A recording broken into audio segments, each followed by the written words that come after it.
Today we're going to remove the intake and exhaust camshaft actuators, or VVT Solenoid actuators, for this 2014 Chevy Equinox. First thing we're going to do, with an 8mm, we're going to loosen up the piping here for the air intake box. And we're also going to loosen it down in here where the throttle body is at. I hardly see it, but it is down here right next to the throttle body. Once we have those loose, we'll unplug this from here. Just work it back and forth until it pops off. Just be careful, it is plastic and brittle.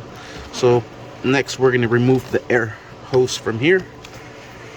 And then since we loosen it down at the bottom, all we simply have to do is just wiggle it out.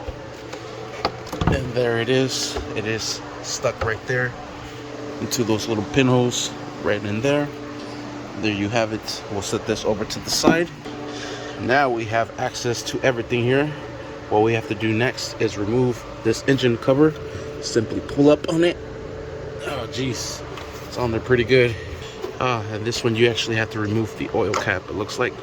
Maybe not. Maybe. Let's remove it. Yes you do. All right, it's crazy how they make this, huh? And it's just pinned down on this side as well. Once you have that done, there's a little pin. Well, it looks like there's a couple of them, total of 3. Sometimes the rubbers will stay behind, so all we have to do is just remove them and then set them back into place here, just like so. There it is. And this might have a little bit of residue. Ew. And we have this valve to thank for that. All right, so here are the sensors that we have to remove. Here's the intake throttle body. There's the exhaust, intake side, exhaust side.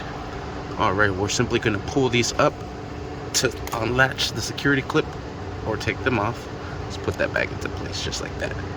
Same thing with the other side. And once they are there, just press this tab in, wiggle it back and forth, and out it comes. Same thing with this one here. Or you could also use some needle nose pliers. Alright, so you can use some needle nose pliers to press this in and also release that from there, and that could also make it a lot easier. Maybe not. I'm gonna just do it by hand. There it is. To release these, we're gonna use 10mm socket, and I'm using an extension here. I already broke them loose. There's the 10, and we'll take these out from here. Just remember, the black one is the exhaust, the gray one is the intake because it hasn't been unburnt. But just so you don't get these crossed, do one at a time. And just wiggle this back and forth to get it out. Sometimes they're a little stuck in there. These are the bad ones, so I really don't care if I damage these. So with some pliers, you try to lift it and twist it at the same time. And here comes the intake. And this will drop some oil, so just have a rag ready. And there it is. And now we'll remove the exhaust side. And here's the exhaust.